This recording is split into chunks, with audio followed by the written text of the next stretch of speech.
First things first, Browns fans. If you're pumped up about a Cleveland Browns win, we finally get a victory Monday.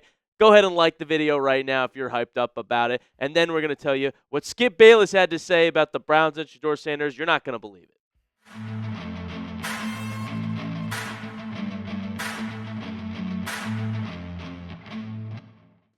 Welcome into the Browns Report, folks. I am your host, Joey O'Donohue, and now it is time to dive into what Skip Bayless, the former ESPN Fox Sports analyst, had to say. And he sounded off about Kevin Stefanski and Cleveland's plan for Shedeur Sanders. He said Stefanski knows if he gives in to Shedeur, he's a goner because he's dug in internally with the owner and the GM that he just wants no part of Shedeur.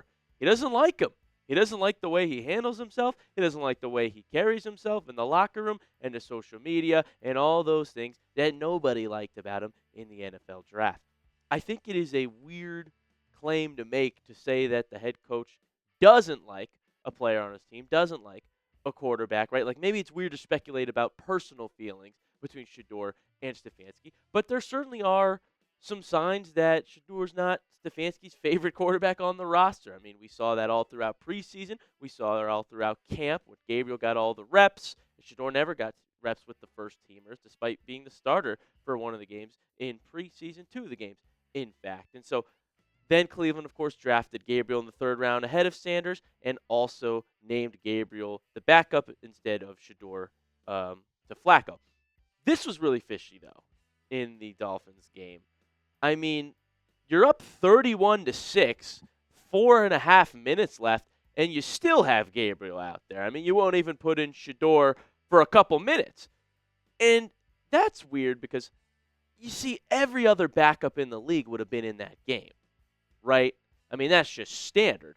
If you're naming Gabriel your starter, at that point, up 31-6, you put the backup quarterback in no matter who it is. So it is weird that Shedeur was not brought into that game. Tony Grossi speculated that the case was because it was Gabriel's first win, let him finish out the game by himself. Okay, sure, I could kind of see that, but to me, none of the starters should have been in the game at that point. I mean, why is Judkins still back there as well? You know, he's already got 25 carries. You don't want to risk any injury for a guy that you have worked to carry the offense all day long. Same thing with Gabriel if you think he's your starter. So it doesn't really add up, right? That is fishy. And furthermore, why not let Shedeur get a series then? Heck, let him play in some NFL action. You moved him up to 2 on the depth chart. There's a couple minutes left. Game's over. Why not let him get out there and get his feet wet a little bit in the NFL in a setting that doesn't matter as much, just like he did in preseason?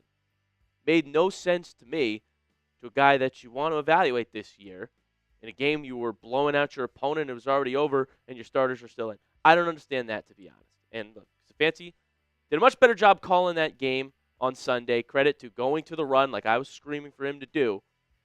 But there's always something with him, isn't there? What do you think, Browns fans? Did you think Shedeur was going to come into the game? I mean, if you were watching that game as a Browns fan, or watching along with me on the watch party, were you like, all right, it's a blowout. I feel like Shedeur's going to come in now. What did you think? Type Y for yes.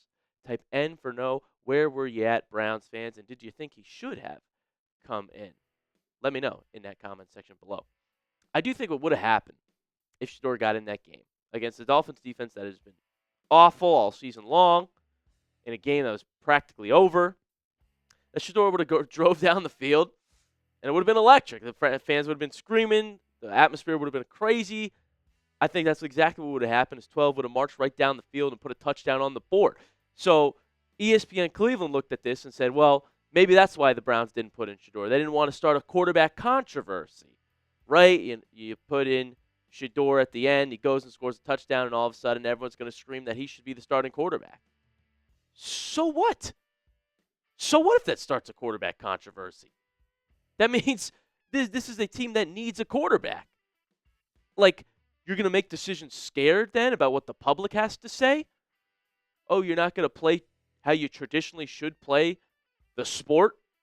Put in the backup when it's a blowout because you're scared that fans are going to scream that you should bench your starting quarterback? Well, make a decision. I mean, you're just going to make them scared? What are we doing? What do we do? That doesn't show signs of a strong mentality of a head coach or a football team. And like I said, it's a good thing for a team with a great defense that is still trying to figure out their quarterback to have a quarterback battle. Like, Gabriel has not shown us to this point that he is the starting quarterback of the future for the Cleveland Browns. And, we'll talk more about him. It's not like he's done anything wrong, but I'm just saying, this is a quarterback-needy team. Why is it such an issue why would that be an issue to have your second-string quarterback go in and ball out in garbage time? I don't understand. That was fishy to me, folks. I'm curious your opinions on it. Coming up on the show, when will Shedeur Sanders actually play for the Cleveland Browns? ESPN Cleveland has some sources that tell us a more accurate timeline of when we could actually see number 12 take the field, and more from Skip Bayless about Shedeur Sanders and his situation with the Cleveland Browns. Before I tell you about that, I got to tell you that this episode is brought to you by Prize Picks. You and I make decisions every day, but on Prize Picks, being right can get you paid. Don't miss any of the excitement this season on Prize Picks, where it is good to be right. And honestly, I am just so ready for football. It's back on Sundays. All is right with the world, and I'm big into daily fantasy with Prize Picks. I'm obsessed with it because it makes all the games more entertaining. And before the Browns play, I lock in on all my players in my lineup and their player projections. Prize Picks is simple to play. Just pick more or less on 2 to 6 player stat projections. If you get your picks right, you could cash in. You can also follow other Prize Picks players directly on the app and copy their lineups in one click.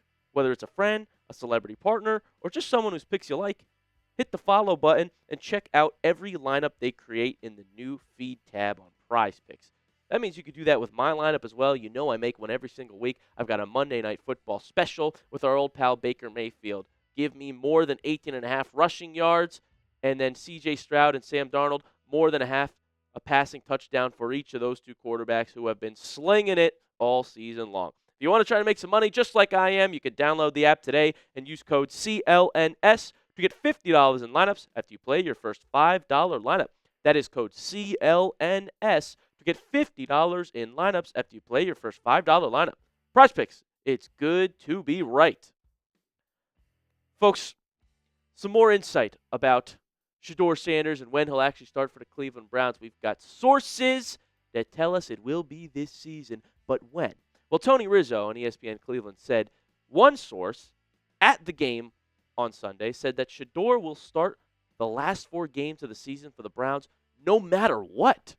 Another person said he could be in play earlier than that. And you know what? I could see this being the case for Cleveland, absolutely. I think it will be the case that Shedeur will be in play a little bit earlier and guaranteed to start the last half of the season, the last 4 games, in fact.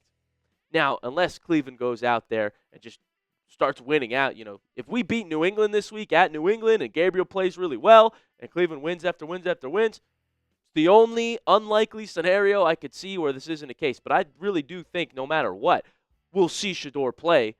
We'll see the Browns evaluate him. And everyone has been calling for it all season long. And to be honest, we have not seen anything from Dillon Gabriel to this point in the season to quiet this noise, right? There's going to be a QB controversy no matter what, folks. I mean, Gabriel threw barely over 100 yards on Sunday, and we put up 31. We didn't win because of him. And so it hasn't been enough flashes, enough takeover from Gabriel to be like, oh, yeah, we got the guy. No, he plays it safe. He manages the game. Sometimes he doesn't even need to do much for us to win, as you saw on Sunday. I mean, literally, 13 completions total, 116 yards, and the Browns had 31 points. Judkins scored all our touchdowns, and so I think that is going to be the case going forward, and that is what I've evaluated from Gabriel so far. It's not wrong. He hasn't turned it over, so that's been great, but there's some throws that you could have argued should have been turnovers. Tony Rizzo went on to say the kid should have 7 picks. Under no circumstances did your quarterback do anything to win you that game. Talking about the Dolphins game here. And it's a fair point. Like I said, I don't think we won because of Gabriel. But he's not really the reason we lose games either, He's just literally in the game to play it safe, manage it, and not really do much. Which, that's not necessarily the recipe I want. It's not exciting to watch for years to come in Cleveland. And that might be what they have right now because our defense is really good. And Judkins is running the football so well that you don't need a quarterback to do too much. But as you saw multiple weeks before the Dolphins game, it was a losing recipe. So absolutely I want to see Shedeur Sanders get in there and evaluate if we do have a quarterback that can take over games, like he did at Colorado. Skip Bayless had more to say about Shedeur, and he went on to say, if Shedeur Sanders with that Browns defense and the emergence of Judkins, slashing and gashing, had started at quarterback from the start, as he should have, the Browns would be the Vanderbilt of the North. Vandy, surprisingly good team in the SEC right now. And this is a thought-provoking tweet, to be honest, from Skip Bayless. And look, normally his commentary is awfully biased and terrible, but here he's got somewhat of a point. And I've always said, if you've been watching my show, that Shedeur has the higher ceiling in that quarterback room, that he should have been drafted ahead of Gabriel in the NFL draft. Every expert said that as well. So it makes you think, would the offense look better with 12 out there? I certainly think we would have beat the Dolphins still. Yeah, like I said, it was really in spite of Gabriel. You could have put any quarterback back there. We would have been fine. And Gabriel had some better throws in that game. I liked a little bit what he did rolling out. He also missed some throws, and to Rizzo's point, could have had a couple more interceptions on Sunday.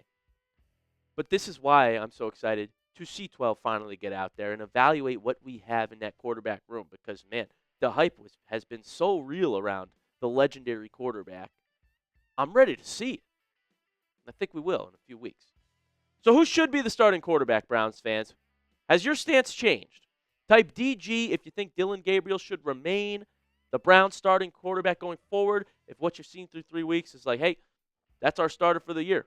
And type DG. If you think SS should be the starting quarterback, well, sound off about it in the comments section, Browns fans. I want to know what you think. Look, I think we're in a weird spot right now in Cleveland.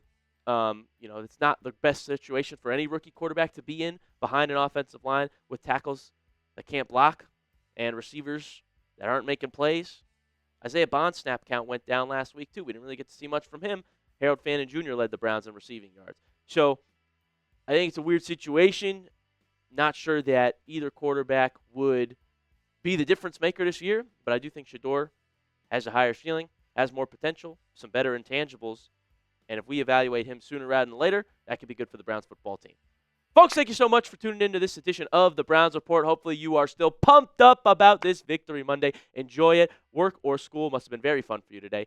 And if you want to follow me on X at Joey070, you can head on over there. We'll talk more about Shedeur and some other Browns news on Twitter. I also post funny content there, so go over there, drop me a follow. And I thank you so much for tuning in to the Browns Report. We will see you next time here on the show.